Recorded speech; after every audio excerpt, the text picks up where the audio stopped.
What's going on, guys? It's NYPrepper here. Just wanted to talk to you guys real quick about nuclear war. I wanted to give you guys something to ponder about, and I wanted to talk about why I think nuclear war is survivable, and I want to give you guys something to think about. So one of my friends on YouTube, his name is Preparedness.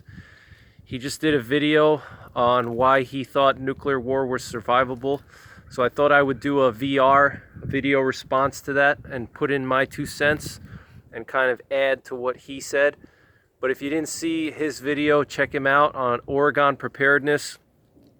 He's actually originally from Ukraine, and he was actually a teenager when Chernobyl happened, and he was only a few hundred kilometers from Chernobyl when it blew, okay? When the meltdown happened in Chernobyl, he was only 500 kilometers away, which is 300 miles.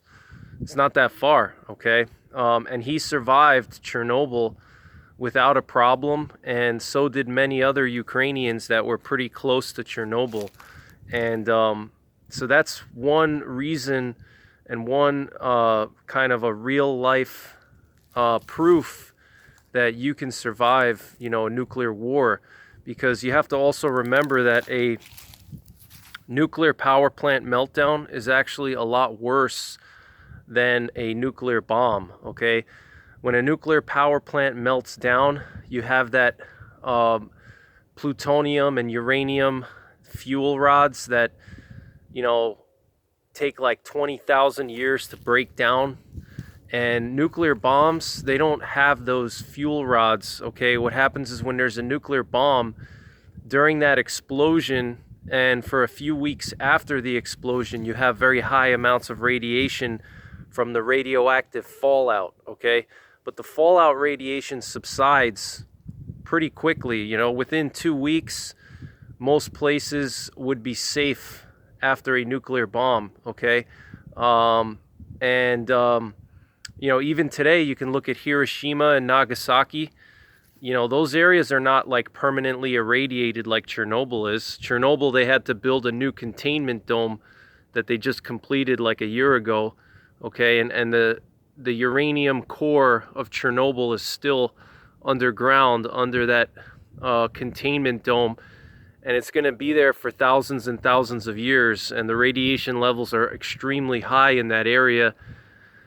But that's that's the difference between a nuclear power plant and a nuclear bomb, Chernobyl, as you can see, it's already been 30 years since Chernobyl, and it's still extremely radioactive, extremely dangerous. And Hiroshima and Nagasaki, it's totally safe there. There's no residue, there's no radiation over there. You can go and walk around. There's nothing dangerous over there. It's not permanently irradiated. And that's the difference between a nuclear bomb and a nuclear power plant meltdown. So I want to just put my 2 cents in and give you guys something to think about. And that's the nuclear tests that we did in Nevada from the 1950s through the 1980s, 1990s. We did dozens and dozens, probably hundreds of nuclear tests in Nevada, okay, at the Nevada test site. Nevada and a lot of places in the Southwest, different missile ranges. The U.S. military tested hundreds of nuclear bombs, okay? And, they tested all these bombs over there. And you have Las Vegas, which is not even 100 miles away from some of those testing areas where they were detonating all these bombs. And Las Vegas was only, 100, 200 miles away, sometimes even less, sometimes maybe even 50 miles away. And the residents of Las Vegas, they never got sick. They never got, massive radiation poisoning over there. There was never any big cancer cluster in Las Vegas. I mean, there were some cancer clusters in Utah from when the fallout used to blow over into one of the towns right next to where they were testing the bombs. Over the years, the fallout would go into this one town in Utah, and there was a cancer cluster there because of that. But for the most part, the U.S. military tested hundreds and hundreds of nukes over like a 40-year period in Nevada, okay? And they were constantly detonating different bombs. Some of these bombs were huge, underground, above ground, and you know, you had some big population centers nearby like Las Vegas where people didn't even know that these tests were going on, and they were only like 100 miles away. There was no massive, you know, radiation poisoning to the people of Las Vegas.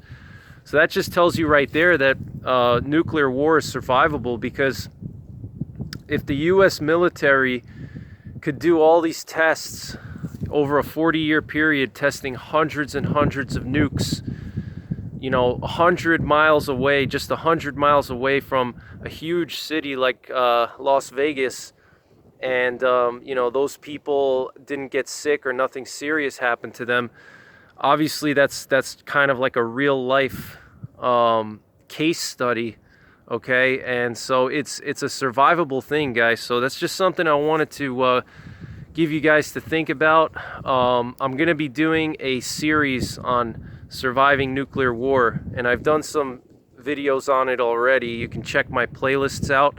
I have one playlist called Nuclear Attack Survival Skills, so I recommend you check that out. But I'm going to do a new video series. I'm working on it right now.